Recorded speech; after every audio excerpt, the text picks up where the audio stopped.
Բարև ձեզ սիրելի դիտորդներ։ Այսօր իմ հյուրն է Սյուզի Երանյանը, ում հետ հեքիաթային զրույց պիտի ունենանք, չէ՞։ Իհարկե։ Սյուզի, հələ ներկայացրա քեզ մի երկու բառով ու սկսենք խոսքը մեր։ Ես Սյուզին եմ, մարքեթինգի մասնագետ ու արդեն 3 տարի եւ ավելա զբաղվում եմ մարքեթինգով ու YouTube պրոդյուսինգով։ Հասկանալի է։ Հələ ասա տենամ, Սյուզի, մարքեթինգով կոնկրետ ինչ է զբաղվում, ինչ Հայաստանում ինչ է զարգանում։ Ես չեմ հասկանում մարքեթինգը, ես կողմ են կողմել է։ Ինչ է ես հասկանում կոնկրետ թե ինչ է անում։ Մարքեթինգը, հա, ինչ է այդպես մարքեթինգ։ Սերգեյ, ուրեմն բացատրեմ ինչ է մարքեթինգը։ Արի ես քեզ ասեմ մարքեթինգի ես ոնց եմ պատկերացնում, որ ասում եմ, որ մտնում ես սուպերմարկետ, հացի բաժինը ամենավերջում է։ Այդ մարքեթինգ է, որ դու ձեռի հետ մի երկու բան էլ առնես։ Այդպես բաներ եմ պատկերացնում Չէ, կոնկրետ մարքեթինգ չի, դա merchandising-ն է, այսինքն գոյություն ունի նաև մասնագիտություն, merchandiser-ը գոյություն ունի, որի օգնությամբ սուպերմարկետներում կամ ընդհանրապես հագուստի աշխարհներում, այսպես ասած, դասավորվում է ամեն ինչ այնպես, որ մարդը հնարավորինս շատ գնում անի ու գոյություն ունի եռանկյունի, այսպես ասած, կանոնը սուպերմարկետում, որ ամեն ինչ դասավորվում է այնպես, որ մարդը շարժվի հիմնականում եռանկյունի ձևով խանութում ու հենց ինչի է հացի բաժինը ամենավերջը, որտեվ հացը այն ամենաանհրաժեշտ բանն է, որը մարդը գնում է հիմնականում ու դրա համար կատնամը, թերքը, հացի բաժինը եւ այլն հնարավոր է որ տեսնեք խանութներում ամենավերջում, որպեսզի մարդը մինչև այդ ճանապարհը տեսնի այտենց հազարավոր ապրանքներ, որոնք կարող է իրեն այդ բային պետք չի, բայց ինքը երբ որ գնում է խանութ, հաստատ չի կատարում մենակ գնում անհրաժեշտ գնումները կատարում է նաև այլ գնումներ, որը իմ վրա եւս ազդում է։ Իմ վրա էլ այդ չար կապիտալիստներ են, որ ստիպում են ավելի շատ փող ծախսես։ Լավ, հիմա այդ ոլորտում որ դեքոնը հասկանում եմ, մի քիչ ուրիշ է։ Դու YouTube շեշտեցիր, չէ՞։ Հայաստանում հիմա ասես բուրըն զարգացում անեն։ Մարդիկ ես ինքս երևի օրը մի քանի ժամ մինիմում YouTube-ում եմ անցկացնում։ Միանշանակ բոլորս։ Մնացած սոցիալական մեդիաները հələ չասեմ եւ այլն, ինչ ինդուստրիա է այդ վերածվել, չէ՞։ Այդտեղ вообще ընդհանրապես գումար ոնց է շարժվում։ Կարելի է այդ համարել այնց առանձին ինչ-որ ոլորտ, որ օրինակ ես կարող եմ ասեմ, ես բլոգեր եմ, դա իմ մասնագիտությունն է, ոչ թե զբաղվում, այլ մասնագիտություն։ Հա, հիմա խոսեմ բլոգերի մասնագիտությունից, ովքեր ոնց որ մտնում են նաև YouTube, բլոգերներ կան, որոնք սկզբնական շրջանում օրինակ սկսում են Instagram-ով կամ հակառակը բլոգերներ կան, որոնք YouTube-ից են գնում դեպի Instagram, TikTok եւ այլն։ Տեսեք, ոնց որ ընդհանրապես եթե դու յութուբեր ես, այսպես ասած, քո YouTube պրոյեկտը դու կարաս առաջ խաղացնես նաև այլ ալիքների միջոցով։ Դա կլինի Insta-ն, չգիտեմ, X-ը, TikTok-ը եւ այլն։ Ու հակառակը կան նաև բլոգերներ, որոնք սկսում են օրինակ Instagram-ից, TikTok-ից եւ այլն, ու հասկանում են, որ այն տարածքը, որը Instagram-ն է տրամադրում, ինքը քիչ է ավելի իրենց խոսելու, բացվելու համար ու իրենք գալիս են դեպի YouTube։ Ու YouTube-ում ամեն հնարավորությունները ավելի մեծ է, որովհետև դու քո աուդիտորիայի հետ ավելի սերտ կապի մեջ ես լինում ու լսարանը ավելի լոյալ է, որովհետև երկար վիդեոներ, այսպես ասած, շատ հիմնականում քիչ մասան է նայում, բայց եթե օրինակ դա հետաքրքիր է լինում ու դու կարողանում ես մարդուն պահել այնպես, որ ինքը քեզ լսի, մինչև վերջ, ուրեմն դու հաջողել ես։ Հայկական դաշտը երևի տարմով փոքր է, չէ՞։ Զուտը լեզվի հայերենով քիչ բան կարող է։ Չնայած բավական շատ է։ Հայկական YouTube-ը արդեն 3 տարի է որ այս ամեն ինչի մեջ եմ ու բավականին մեծ զարգացում է ապրել է տարբեր նիշաներում, օրինակ ես ու իմ թիմը վարում է բժշկական ալիք, որտեղ կա եւ տարբեր բժիշկներ եւ ոդկաստ է ներառված։ Բժիշկները խոսում են ամեն մեկը իրենց նեղ մասնագիտությամբ ու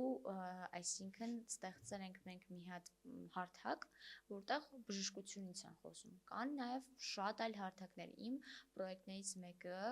որը պատմական հարթակ էր, վերջերս նաեւ հաղթել է YouTube-յան մրցանակաբաշխությունում ու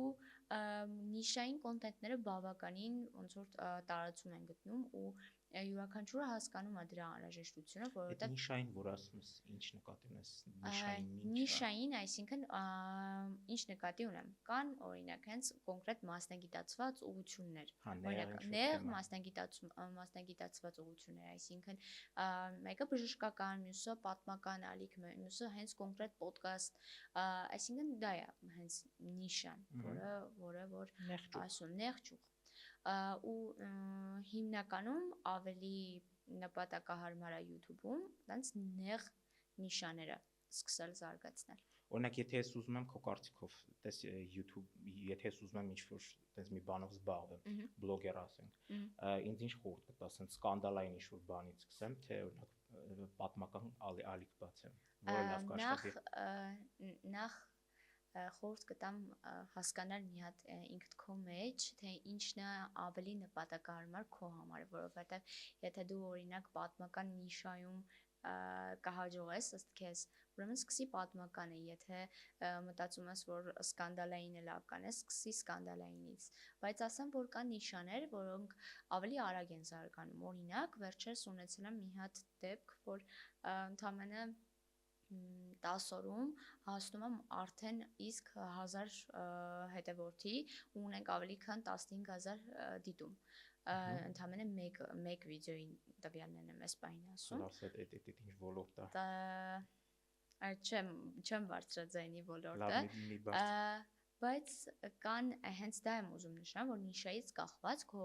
արդյունքները տարբեր կարող լինեն ու լրիվ նորմալ է, որ օրինակ բժշկականը ավելի դանդաղ աճի, բայց կան նիշա, որը չգիտեմ, օրինակ մարդկանց ավելի շատ է կպնում այդ թեմաները, թեկուզ քաղաքականությունը եւ այլն, դա միանշանակ ոնց որ ավելի շատ հետևորդներ ունի, ավելի շատ դիտումներ ունի այդ ալիքները, որովհետև կպնում են մարդկանց նաև լրատվական այդ դաշտը, երբ որ մարդկանց մեջ անհանգստություն են ստեղծում ավտոմատ, օրինակ վերնագրերի միջոցով։ Գիտես, դες բանել եմ լսել, որ լուրեր նայել առհասարակ տագնապ է առաջացնում։ Միանշանակ, երբ որ 2 տարի առաջ Սյուզին անընդհատ լրահոսի էր հետևում, որովհետև եղբայրս բանակում էր, ես լրիվ ուրիշ մարդ էի, ավելի տագնապային էի, շատ տագնապային ու հիմա ընդհանրապես չեմ հետևում ոչ մի լրահոսի, որովհետև անընդհատ իմ մեջ անհանգստություն է դա առաջացնում, իսկ ոնց որ ներկայիս դու մի հատ լավ բան գիտես ասիր այդ վերնագրերի միջոցով նայ։ Այդ երբ YouTube-ին չվերաբերում Facebook եւ այլն, լիքը մարդ կա, որ ուղղակի վերնագրին նայում, սեղմա վերնագրի հիմնականում այդպես են ընտրում, որտեղ պատկերացրեք, որ յուրաքանչյուր վիդեո, որը դուք նայում եք, ինքը մի հատ փոքր գովազդային բանյար է ու շատ այդպես բանյարներ են YouTube-ում ու մնացած ալիքներում, որոնք մարդու վրա են աշխատում են ձեր ենթագիտակցության վրա, ձեր տագնապայնության բարձրացման վրա ու ըստ դրա, ոնց որ եթե համատում ենք տարբեր վիդեոների արդյունքները, ըստ դրա հիմնականում ավելի տարբեր է լինում։ Ասես կոչված է clickbait-ը, այո, clickbait-ը։ Այսինքն սեղմեք վրան, էլի, սեղմելու համար։ Այո, սեղմեք, որովհետև վերնագիրը խափում է քեզ։ Ինչ քեզ դու ոնց որ պատրաստ ես մի քիչ խափնվելու, ուզում ես։ Հասկանալի է։ Տես հայկական YouTube-ի մոտ sense երևի կարքին հաղորդումի հետ է sense մի քիչ ասացում։ Չնայած դրա մասնագետը չեմ, sense ընկերներ կան, որ մասնագետն են sense ասենք։ Ես այդ ձև եմ պատկերացնում, հիմա ուղղակի ուրիշ լեզուներով հիմնական ոչ հայալեզու դաշտում եմ գտնում, դրա համար այս ամեն ինչ ինձ իրական հետաքրքիր է։ Բայց արի նաև խոսանք բանից։ Այս նորամուծություններից, հա։ Ինձ թվում է բոլոր հյուրերի հետ ինչ թեմայից խոսանք, ոնց որ դրանից խոսալու հետ արհեստական բանականությունն է, որը էլի YouTube-ում կա։ Տենես ինչ-որ մուլտեր եւ այլն, sense էլի clickbait, հա, սեղմելու համար ինչ-որ սկանդալային բաներ եւ այլն։ Քո մասնագիտականի մեջ առհասարակ դու դրա կիրառումը շատ ես տենում։ Իրականում հա ու գնալով ավելի է շատանում դրա օգտագործումը, որովհետև ամեն օր ինչ-որ նոր tool ես հայտնաբերում, որը կարող ես X կամ Y խնդիրը ավելի արագ լուծի, ինչը ոնց որ ներկայիս ժամանակներում դու չես կարող ուղղակի AI չօգտագործես, որովհետև կա այսպիսի նաև ցիտատ, որը տարածված է, որ արդեն աշխատելու են մասնագետներն են հաջողելու, որոնք օգտագործում են AI։ Եթե դու չես օգտագործում AI, դու ոչ թե հետ ես մնում, այլ ավելի արագ չես գործում, ինչը հա, տանում է ավտոմատ հետ քայլի։ Այսինքն հա, այդ ինչ ոլորտ լինի, եթե պետքա դու որպես գործիք դա պետք է կիրառես, այո, որովհետև եթե կա օրինակ նոթբուք LM-ը, որը քեզ պետքա ինչ-որ գրքից շատ արագ ինֆորմացիա տա, անիմաստ է գիրքը, ժամերով թերթերը, ինքը ուղղակի քո հարցին միանգամից կպատասխանի ու կիմանաս հարցիդ պատասխանը մի քանի վայրկյանում։ Իսկ դու դրա մեջ ինչ-որ բացասական բան տենում ես։ Բացասական բան իհարկե, ինձ թվում է կա, որովհետև ազդում է մեր մտածողության վերլուծական մտքի վրա, որը եթե օրինակ ես փոքր Սյուզին լիներ, չի ուզի օրինակ փոքր Սյուզին սկսեր AI-ից, որովհետև ամեն դեպքում ես հիմա ունեմ background, որը օգնում է ինձ, որը հասկանում է, որ օրինակ AI-ը սխալ է պատասխանել, AI-ը կարա խափի, AI-ը օգտվում է տարբեր source-երից, որը ուղղակի կարա ճիշտ չլինի ու բաց աղբյուրներից հավաքի դնի։ Հա, ու այդ ամեն ինչը շատ կարևոր է, որ քո background-ը լինի կայուն հիմքի վրա։ Այստեղ ինչ կարելի ասել են, որ խելքով օգտագործեք, հա։ Դա ամեն ինչը։ Նայ, քո ոլորտը մասնագիտականությունից երևի այն ձևը, որ դու տարբեր տեսակի մարդկանց հետ ես, չէ, առնչվում։ Հա, ամենատարբեր։ Երևի այդ մի քիչ ոնց ասեմ, քո մեջից էլ լինի այդ ցանկությունը, որ այդ ոլորտը ընտրես, եթե պատրաստ ես այդ մարդկանց հետ շփվես բան։ Արի մի քիչ այդ, ինչ ասեմ, ցանցը ստեղծել ասեմ, networking ասեմ, հա, ու տարբեր ոնց է դա ընթանում, քո համար դա կարևոր է, կապերը ստեղծել մարդկանց։ Իհարկե, ասեմ, որ սոցիալական կապիտալը այսօր հայկական ասած ԽԾԲ-ն, իհարկե այդ բառը չեմ սիրում, բայց այն սոցիալական կապիտալը մի հատ էլ ԽԾԲ Եթե անկեղծ չեմ լսել ընդհանրապես։ Խնամի ծանոթ բարեկամ։ Հապավումը չէի լսել։ Հա, տենց է բացվում։ Այդ ամեն ինչը, որը իմ համար սոցիալական կապիտալ է, այս ամենակարևոր բաներից մեկն է ինձ համար, որովհետև այս վերջերս մի բան էին լսել, որ նույնիսկ կառուցում են քաղաք առանց մի կոպեկ ծախսելու նետվորքինգի միջոցով։ Ինչը տենց որ պատկերացնում եք ահռելի աշխատանք է, չէ՞, դա ոնց են անելու, ինչքան ռեսուրս է պետք դրա համար։ Հա, բայց այլ մի հատ մանրամասնենք, որովհետև կարող մարդիկ կան չգիտես, այս ԽԾԲ-ն չգիտեի այդ ինչա։ Ժորդ ԽԾԲ եւ նետվորքինգը նույն բանը չի։ Նետվորքինգը ուղղակի մարդկանց հետ կապեր ստեղծելն է։ Ասեմ, խնամի ծանոթ բարեկամի ինչով է գործում, ու դրա վատ կողմը ու լավ կողմը որն է։ Տեսեք, տարիներ առաջ մեր ծնողները գեներացրել են այն ամբողջ նետվորքինգը, որ իրանք ունեն։ Ու այդ ամեն ինչի կարա օգնի իրենց երեխաներին։ Ես այդ ամեն ինչը օգտակար եմ համարում, եթե ծնողների ստեղծածով եւ այլն իրենց երեխան օգտվում է այդ ամեն ինչից, բայց այստեղ կա մի հատ շատ կարևոր բան, որ ոչ թե պապան տանում է ինչ-որ պաշտոնի վրա դնում է քեզ, ասում է, «Բալես, ես քեզ կառավարի ես ամբողջը», այլ ուղղակի օգնում է, որ օրինակ գտնես քո առաջին քայլը անես ոլորտում, այդ կարա լինի ինչ-որ կամավորություն անելով ինչ-որ տեղում,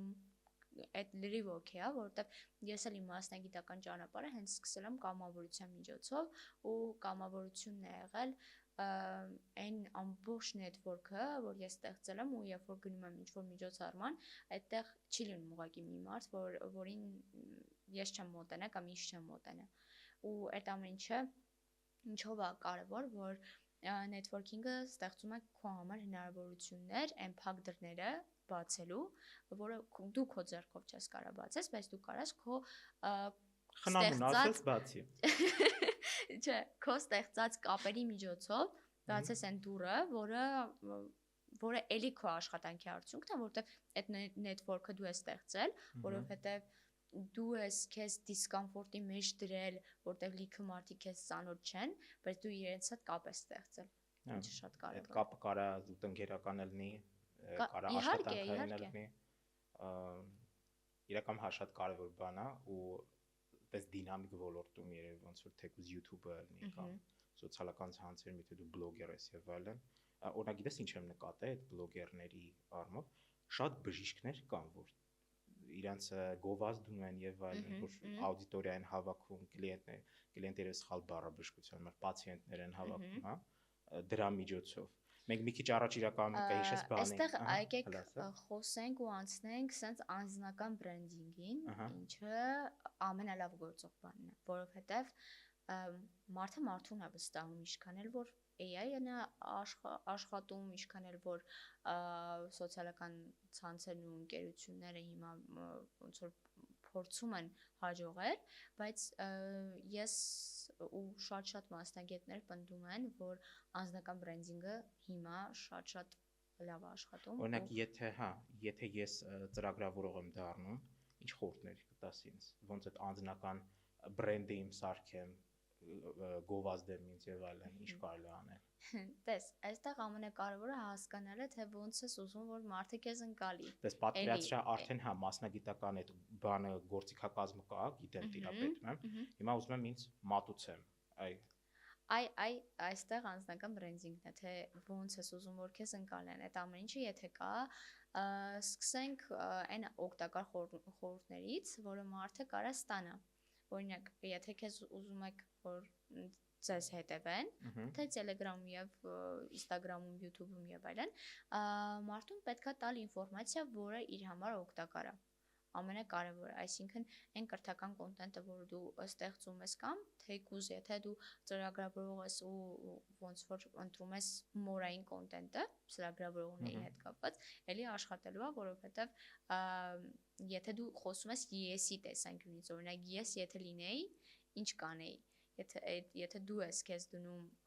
ավելի ճիշտ այնպես ես անում, որ դիմացին ով նայում է քեզ, իրեն դնի քո տեղը։ Այդպես։ Հա, որ sense ինչ-որ կապ առաջինը, հա։ Հա, ինչ-որ կապ է ստեղծում քեզ նայողի հետ։ Հա, սիրտը տաքանա, sense ասենք։ Հա։ Մի քիչ կմանրամասնես, օրինակ խոսքի հենց իմ պարագայում։ Ենթադրենք ինձ ոնց կարամ այդ անեմ։ Ենթադրենք խորհուրդ տվեցի ինչ-որ։ Դες մարդիկ մեզ լսում են, ինչ-որ բան պիտի սովորեն։ Ոնց սկսեն իրենց անձնական բրենդինգ։ Հա։ Իրականում շատ մի հատ պետք է հասկանալ, թե ինչ ոլորտ եք մտնում։ Եթե դուք մտնում եք օրինակ այնպիսի ոլորտ, որը օրինակ բժշկությունն է, մի հատ հասկանալ, թե ինչի պակաս կա, մարդիկ ինչ են ուզում։ Այսինքն պետք է մի հատ մրցակցային վերլուծություն անել նաև այն բժիշկների ոլորտում, որոնք կան որպես բլոգեր։ Եթե իրենք խոսում են օրինակ XY թեմաներից, որոնք հետաքրքրում են, մի հատ կարաք նայեք, որ թեմաներն են իրենց մոտ աշխատել, որովհետև ամեն դեպքում այդ շատ կարևոր է, թե ինչ թեմաներից են խոսում, ինչից չեն խոսում, ինչն է լավ անում, իրենց մոտ ինչն է լավ ստացվում, ինչն է բացասական ստացվում ու վերլուծելով այս ամբողջ ինֆորմացիան գալ ձեր դաշտ, հասկանալ, թե դուք ինչ ավել բան կարաք տաք ձեր դիտողին, ոնց կարաք մատուցեք, որ դա ավելի պրոդուկտիվ լինի, մարդիկ օրինակ ավելի շատ իրար ուղարկեն այդ ինֆորմացիան, ավելի շատ կոմենտեն, որպեսզի ստանան X ինֆորմացիա, որովհետև մարդկանց պետքա պահել են բաբախը, այսպես ասած, որ իրենք հեսա նոր ինֆորմացիա են ստանալու, իրենց օգնելու է։ Ու հերիքա, հա։ Իրենց օգնելու է ինչ որտեղ հաջողեն։ Այդ ինֆորմացիան դու տալու ես, այդ կլինի օրինակ ուղարկելով մեսիջը, կլինի այլ ինֆորմացիայի միջոցով, այլ ձևաչափի միջոցով։ Պահանջարկին հետևեն, առաջարկես այն ինչի պահանջը կա։ Իհարկե, ու չտաս այդ ինֆոն, միջև օրինակ ինքը կոմենտ չգրի։ Երկու կոմանի կապ է ստեղծում, կախվածություն, sense ասենք, հասկանալի է։ Չէ, networking-ը շատ կարևոր է այդ կապերը ստեղծել եւ այլն, բան։ Երևի Հայաստանում մի քիչ ուրիշ ձև է այդ արտահայտվում։ Օրինակ դու երևի եթե քո ոլորտի մեծ մարդկանց գիտես, տարիքով մի քիչ մեծ, ու քո տարիքի, դու տարբերություն զգում ես այդտեղ մոտեցումների եւ բանի մեջ։ Հայաստանում իմ տարիքակիցների եւ ավելի մեծ։ Հիմնականում տեսեք, կարա ամենատարբեր մարդիկ կան մարդիկ, ովքեր միանգամից մտնում են այս ոլորտ ու հաջողում են, կան մարդիկ, որոնց համար շատ դժվար է այն ամեն ինչը հաղթահարել են բարդությունները հաղթահարելը, որոնք կամերայից այս կողմն են, որովհետև դու չես կարողանում պատկերացնել դիմացինը ինչ խնդիրներ կարա ունենա, մինչև դու քո ձեռքը չես վերցնում այդ կամերան ու չես նկարում։ Կան տարբեր խնդիրներ, որոնց զբաղվում է եւ սովորական ոնց որ մարդը ավելի ճիշտ մարդը, ով տարիքով մեծ է ու տարիքով փոքր է, իրենց խնդիրները կարող են նույնը լինեն։ Հիմնականում ես միշտ օգնում եմ իմ դիմացինին, ով օրինակ YouTube-ում ուզում է կոնտենտ սկսի, իրենց մոտ միշտ կամերայից վախ է լինում, հիմնականում մեծերի մոտ, որովհետև դու իրենց ասում ես, որ մի վախեցի, եթե պետք լինի օրինակ XY հատվածները մենք կկտրենք, կհանենք, կստեղծենք այնպիսի կոնտենտ, որ ձեզ դուր կգա, բայց նաև կան մարդիկ, ովքեր կոմպլեքսավորվում են շատ իրենց արտաքինից, իրենց շարժուձևից, խոսքից, ինչը եւս ոնց որ այդ բարդությունների մի մասն է։ Եվ իսկական ելնել այդտեղ ամենաթեթևացնողը կլինի։ Հա, օրինակ հիմա ես որ խոսում եմ, ես իմ առաջին ոդկասթն է, որի ձևաչափում խոսում եմ ու փորձում եմ լինել իրական, որովհետև այդ է այսպես ասված ամենահանգիստը։ Ամենահանգիստը քո համար ու հետո այդ կապը երևի ստեղծելն է, հա, որովհետև ասենց կենթանի կերպար, ոնց որ կենթանի ինչ որ ասոցիացիա առաջանում, մարդ կարում է քեզ։ Հա, երբ որ մարդը կեղծում է, դիմացինը միանգամից կամերան ավելի ճիշտ, միանգամից դա ֆիքսում է, երբ որ դու կեղծ ինֆորմացիա ես տալիս, կեղծ ժպտում ես, կեղծ շարժուձևը կեղծ է լինում եւ այլն, այդ ամեն ինչը միանգամից երևում է։ Հասկանալի է։ Իսկ նայ հայկական դաշտում սոցիալական ցանցերը ոչ միայն YouTube-ը, առհասարակ հիմնական մարդիկ ինչ են նայում, ինչ կոնտենտ, ինչ են սպառում։ Դες դու բժշկական խոսացիր, հիմնական ինչն է գնում։ Տեսեք, հիմնականում քաղաքական կոնտենտը շատ լավ է աշխատում։ Միշտ բոլոր դաշտերում է քաղաքական կոնտենտը շատ լավ աշխատում, հումորային կոնտենտն է լավ աշխատում, անհանգստություն ստեղծող կոնտենտը։ Ինչ նկատի ունես անհանգստություն ստեղծող։ Տեսեք, երբ որ դու մարդու ցավի կետին ես կպնում, այդ ամեն ինչը միանշանակ արագ է աշխատելու, որովհետև մարդը ոնց որ անհանգստություն է ստեղծվում իր մեջ։ Նաև այն կոնտենտն է աշխատում, որը ապագային է վերաբերվում, դրանք շատ լավ են աշխատում, բայց միջազգային դաշտում կան կոնտենտներ ստեղծված, օրինակ Ուտոպիա շոուն, Տոպլեսը, չգիտեմ դրանց մասին լսել եք թե չէ, իրանք իմ ֆավորիտներից են ու После завтра-ն։ Okay, գնայեք հետո անպայման։ Կհասկանաք, թե մարդիկ ինչքան շատ ահռելի աշխատանք են կատարում, օրինակ այդ մի ժամանոց կոնտենտը նկարելու համար կամ 20 րոպեանոց։ Ուտոպիա շոուն ունի պրոյեկտ, որի ընթացքում 3 ժամ մարդը խոսում, ներկայացնում ամբողջը մոնտաժային բարդ լուծումներով, որ նայում ես թե ինչեր են ստեղծել, ինչ ոնց որ YouTube-ը դարձած լինի կինոյի աշխարհ։ Մարդիկ բարձրացել են այն մակարդակին, որ ոչ թե մենակ կամերայով այսպես նկարվեն խոսեն, այլ բարձր մակարդակի կոնտենտ են տալիս, ինչը սպառելը շատ օգտակար է։ Շատ օգտակար է, բայց ոնց որ մենք մի քիչ հեռացանք, հա, բան ստեղծող, տագնապ ստեղծող ոնց որ ասիր այդ կոնտենտից։ Ահա, դա էլ ունի իր բացական կողմը ու նշանակությունը, որովհետև մարդկանց ուղղակի այսպես ասած տագնապային դարձնելը ավելի հեշտ է։ Օրինակ, եթե ես լուրեր եմ շատ նայում, այդ տագնապ որպես կարելի է դիտարկել, եթե հենց այդ բանը։ Իհարկե, որովհետև լրագրողները ու քաղաքական դաշտը աշխատում է հենց նրա վրա, որ այսպես ասած դեղի մամուլ լինի ու ստեղծան այնպիսի կոնտենտ, որը դու կլիկ կանես ու գնայես, որովհետև իրանց պետքա, որ իրանց կողմից ստացված ու ստեղծած ինֆորմացիան, որը բարձարձակը կարա ճշմարտություն չլինի, որովհետև յուրաքանչյուր լրատվական դաշտ, յուրաքանչյուր քաղաքական գործիչ եւ այլն ինչ որ մի բանի մաս է կազմում ու ամեն մեկը իր ինֆորմացիան է ուզում հասցնի քեզ։ Գիտես, այդ տագնապի մեջ երևի կմտնի, ես իմ անձնական փորձից ասեմ, երբեմն կոնտենտ է պատահում, որ ջղայնացնում է քեզ, շատ ուժեղ ջղայնացնում է, օրինակ դու ինչ-որ անարդարություն ես տենում կամ չգիտեմ, վիդեո մերեք նայեմ Փարիզում ինչ-որ տուրիստի խեղճի ձեռից այն որ տանում են ինչ ունի, ասենց ասենք, ու ջղայնություն է առաջանում։ Ես նկատում եմ, որ շատ արագ իմ մոտ սկսում են անընդհատ այդ տեսակ վիդեոներ բերել, այդ տեսակ բան։ Որտեվ ալգորիթմն է այդպես աշխատում, որովհետև տեսեք, մեր սոցցանցերի մեջ Instagram-ը, YouTube-ը ամեն ինչ վերլուծված ու գծված է այնպես կոճակների մինիմալիստությունից սկսած, որ նախ հարմար լինի ձեզ ու շատ հեշտ լինի օգտագործել, որովհետև անընդհատ ինչի ալգորիթմները փոխվում, որովհետև մարդկանց վարքագիծն է փոխվում ու ըստ այդ վարքագծի փոխվում է նաև ալգորիթմները, որ քեզ առաջարկի այն ամենը, ինչը դու սպառում ես, որովհետև երբ որ դու նայես իմ YouTube-ը, Instagram-ը, քո YouTube-ը, Instagram-ը բոլորինս տարբեր է, բոլորինս այն ամեն ինչն է, ինչը մենք լավ կուտենք։ Ուտացնում են սենց ասած ինֆորմացիա։ Արի մի քիչ այդ ինֆորմացիայից խոսանք, հա։ Տես արհեստական բանականությունից էլ մի բան խոսացինք, որ գործը հեշտացնում է, չէ։ Ես հիշում եմ, որ փոքր էի ու մեզ ասում էին ինչ-որ ինֆորմացիա պետք է հայթայթենք հանրագիտարներից պետք է։ Ես էլ էի հանրագիտարներից։ Մանկական նարնջագույն հանրագիտը կամ մեծերի վեր։ Հիմա այդ գործը շատ է հեշտացել, այդն արհեստական բանականության միջոցով բան, բայց մի հատ խնդրեմ եմ ես մեջտեն, տես դու կհամաձայնես թե չէ իմ մտքի հետ։ Ինֆորմացիան այնքան շատ է,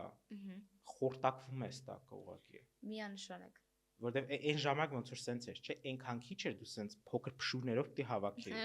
Հիմա այնքան շատ է, դու ուզում ես գլուխդ առնես, փախնես, չգիտես, որից սկսես։ Պետք է կարողանաս լավ ֆիլտրել ինֆորմացիան, որովհետև այն ամեն ինչի ինչը սրսկում են մեզ ու այն ամեն ինչի ինչ կուտակում են եւ մեր գիտակցական եւ մեր ենթագիտակցական դաշտում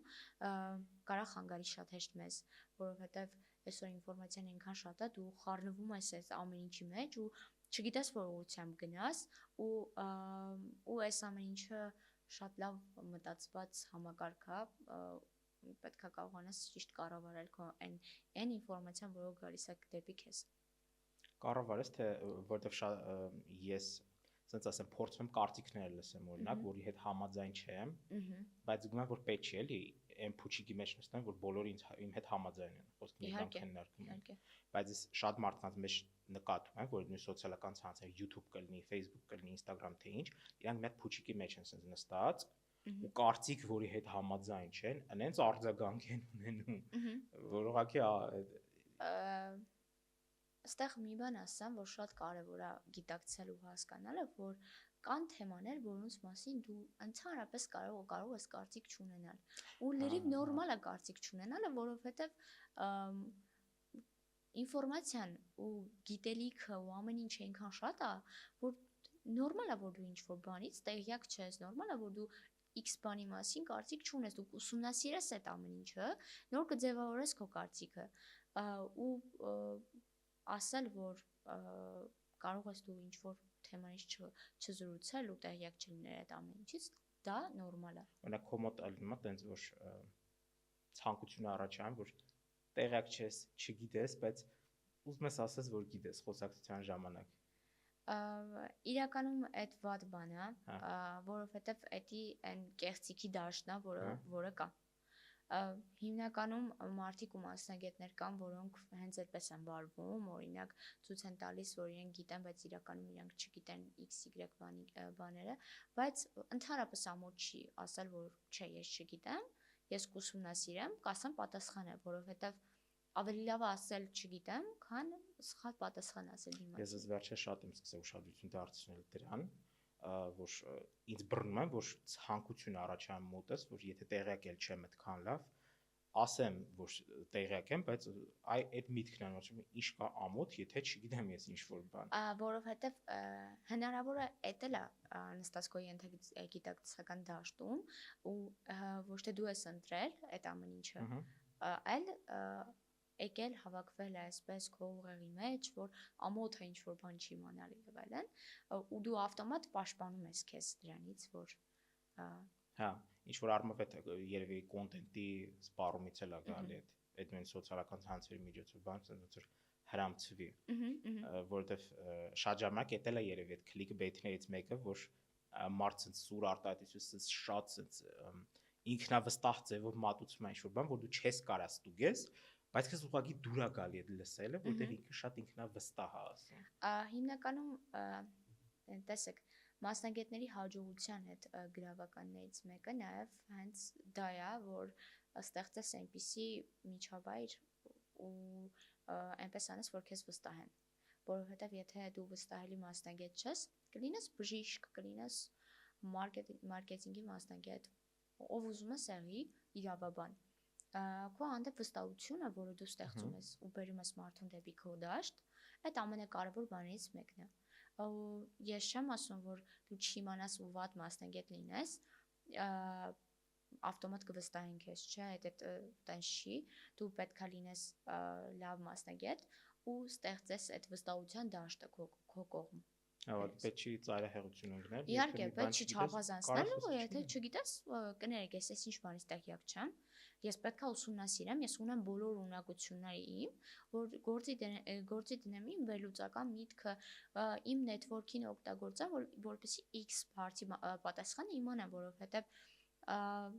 նորմալ է, որ ինչ որ բան չգիտես, որովհետև շատ արագ է ամեն ինչ փոխվում ու ասել, որ չգիտեմ, դա ընդհանրապես ամոթ չի։ Այն մի հատ բանից էլ խոսանք, հա, տես որպես դու մարքետոլոգ, ով կոնկրետ YouTube-ի հետ է աշխատանքի իր կապված հիմնական, դու sense բան լսել ես, կոչվում է digital hygiene, թարգմանենք այդ որպես թվային հիգիենա, հա։ Ինչա նկատի ունեցվում, երբ որ դու ուղղակի կտրում ես քեզ ինչ որ ժամանակով բոլոր սոցիալական ցանցերից, YouTube, Instagram, TikTok, այդ ամեն ինչից։ Դու ոնց ես վերաբերվում դրան։ Տեսեք, ես վերաբերում եմ շատ դրական, որովհետև լինելով իմ բեքգրաունդը հիմնականում այդպես ստեղծագործ մարդն է, ում անընդհատ պետք է նոր միջավայրի փոփոխություն, նոր մի բան փորձել, անել, ձախողել, այդ ամեն ինչը շատ դրական է ազդում ու իմացեք, որ երբ որ դուք ձանձրանում եք, այդ ամեն ինչը կարող բերի այն ամենալավ մտքերը ու որոնց մասին ընդհանրապես դու կարող ես չմտածեիր, եթե այդ ձանձրույթի տարածքը դու քո համար չստեղծեիր, որովհետև երբ որ կա ինֆորմացիա, որը անընդհատ sense լցվում է քո գլխին, ինքը այլ մտքեր չի կարողանում գեներացնել, բայց երբ որ դու մի քիչ հանգիստ միջավայրում ես, քո համար ամեն ինչ կոմֆորտ է եւ այլն, թեկուզ ձանձրանում ես, այդ ամեն ինչը բերում է նաեւ հենց այդ ձեր ասած հիգիենային, որը ստեղծում է նոր ու ավելի լավ մտքեր։ Ես մեկ փորձում եմ այդ sense լրիվ անջատեմ եւ այլ, եթե սիտուացիան ստիպում է, որ պետքա չլինի, օրինակ անտառում ես, ենթադրենք դու կամ լեռնագնացությամբ ես զբաղվում, հա, բարձրանում ես ինչ որ մի լեռ եւ այլն, զգում եմ ինչ ձևի է դա լավ ազդում, երբ որ ոչ մի բան չկա, կապ չկա, YouTube չկա, հեռախոս չկա ընդհանրապես, բայց այդպես մի հատ ուրիշ բանի է բերում, տեսես տերմիններ բաներ ենք ասում, մարդիկ կարող է չիմանան այդ digital hygiene, թվային հիգիենա, շատ պետք է իմանան, բայց զգացողությունը այդ ելնում է իրենց մոտ, հա։ Հիմա եւս մի հատ տերմին եմ ասում, այդ FOMO կոչվածը, այդ էլ fear of missing out, հա։ Վախ բաց թողալ մի բանը։ Կարևոր ինֆորմացիա YouTube չեմ նայում, Instagram չեմ նայում, բաց կթողամ ինչ-որ մեկի կյանքից։ Այդ էլ է լուրջ խնդրեմ է որ շատերի համար։ Կոնկրետ իմ համար էլ է այդ խնդրեմ, որովհետև ես հիմա չեմ կարող ուղղակի ներկա չլինեմ այս ոլորտում, մասնագիտական տեսանկյունից եթե նայենք, որովհետև ես անդադ վախենում եմ, որ նոր մի բան կստեղծվի, նոր մի բան կանեն, նոր ինֆորմացիա կլինի, որից ես տեղյակ չեմ լինի,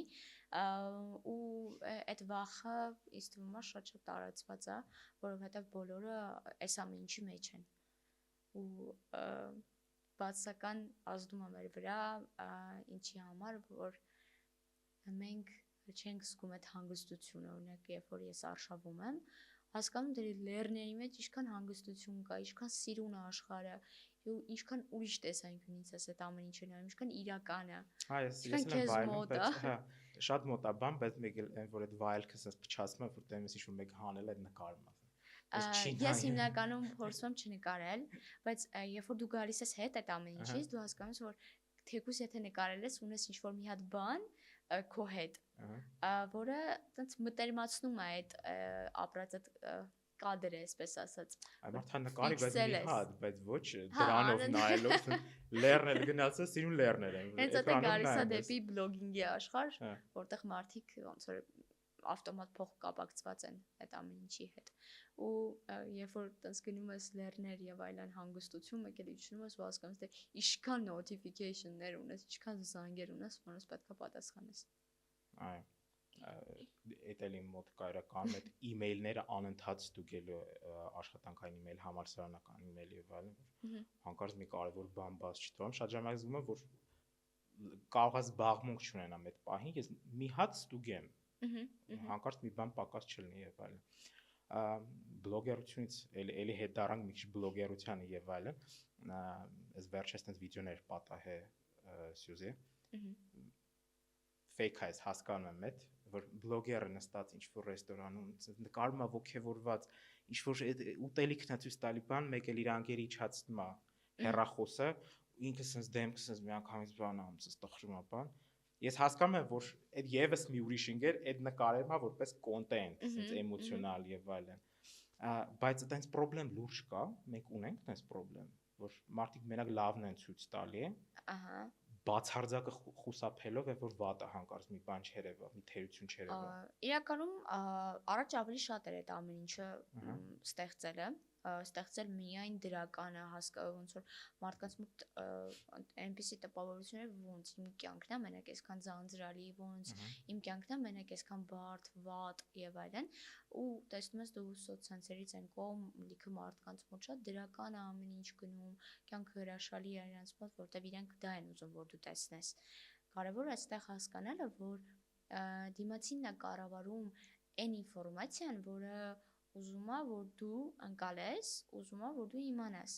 Իսկ մնացած մասը, որը բացականն է, այն մարդիկ կան, որ ցույց չեն տալիս, մարդիկ կան, որ ցույց են տալիս այն ամբողջ բացականը, որոնք հենց իրենք են հաղթահարել, հենց իրենց մոտ է պատահել այդ բացական բաները, ու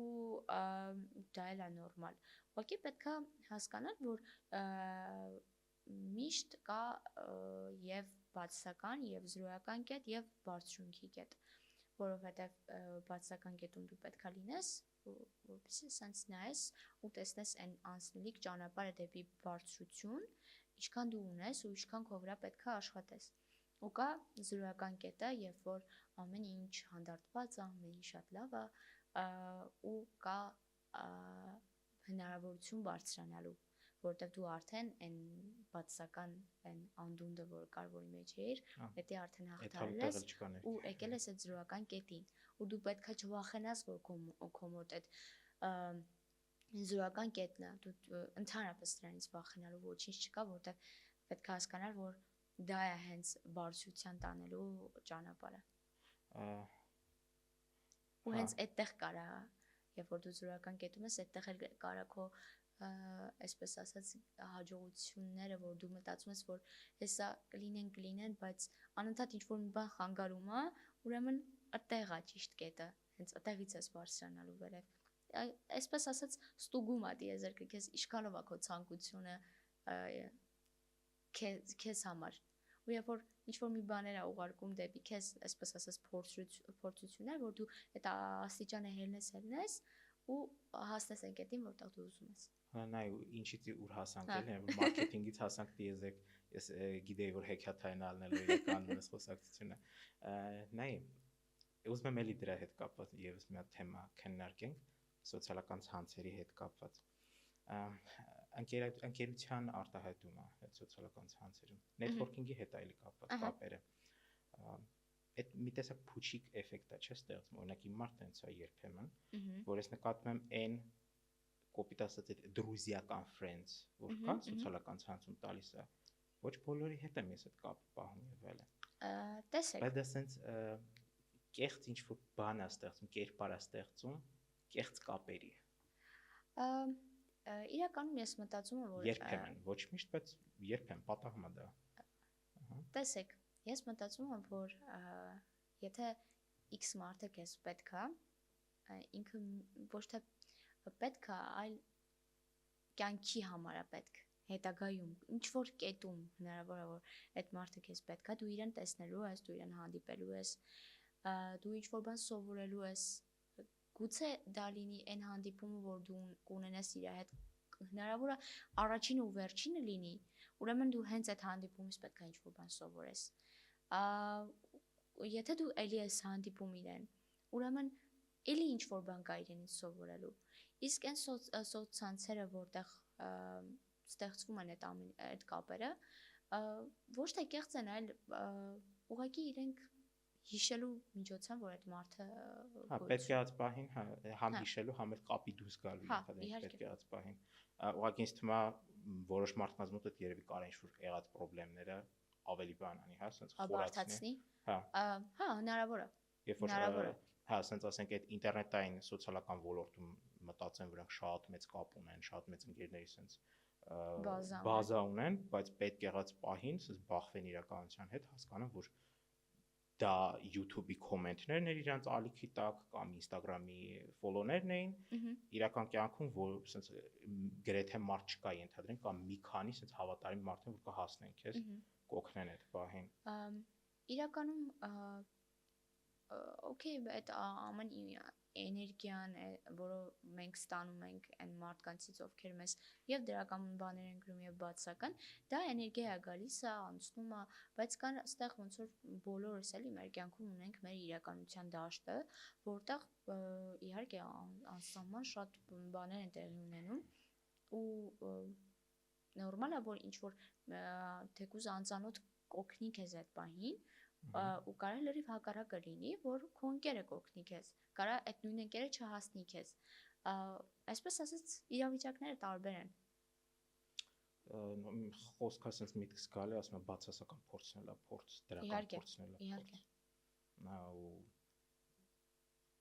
իսկականը կարա այդքան իսկական չլինի, հա, հենց ու հակառակը այն մարդուց ստանաս ինչ որ օգնություն եւ այլն, որից չես սպասում։ Լավ, արի մի հատ վերջնական հարց տամ։ Սյուզի, ի՞նչն է որ մենք սխալ ենք անում ու արժի շտկել քո կարծիքով։ Որտեղ։ Առհասարակ։ Իմ կարծիքով ամենաճիշտ բանը ինքդ քեզ լսելն է, հասկանալը թե իրոք ու իսկապես դու ինչ ես ուզում, որովհետև այդտեղը բոլոր պատասխանները, բոլոր անհանգստացնող կետերի լուծումները պետք է ներս նայենք, մի հատ մեզ վերլուծենք, հասկանանք, օքեյ, եթե իրոք ուզում եմ X տեղում մնամ այդտեղ, եթե չէ, եթե խանգարում է ինձ X տեղում մնալը, գնամ դուրս, որովհետև դրսում ասաման շատ աշխարհ կա։ Շատ դուրս եկավ այդ ասած այդ մի հատ ներս նայեք, նոր դուրս։ Հա, պետք է ներս նայել, հետո դուրս։ Փիլիսոփայական էր մի քիչ, ասած մարքետոլոգ Սյուզին։ Ապրեսյուզի շատ հետաքրքիր էր եկանում։ Շնորհակալ եմ շատ հետաքրքիր զրույց էր, հուսամ մեր դիտողների համար հետաքրքիր կլինի, ինձ թվում է։ Ես սիրում եմ տարբեր թեմաներից, մասնագիտականից մի քիչ ավելի մարդկային վարին բան, թեմանից խոսալ ու դու դա ասենց ասենք իմ ակնկալիքները լրիվ բան է, արդարացրեցիր, հուսամ ես էլ քոնը, ու մենք կհանդիպենք երևի հաջորդ անգամ արդեն մեր նոր հյուրի հետ։ Ապրեսյուզի, շնորհակալություն։ Ես եմ շնորհակալ, ստեսություն։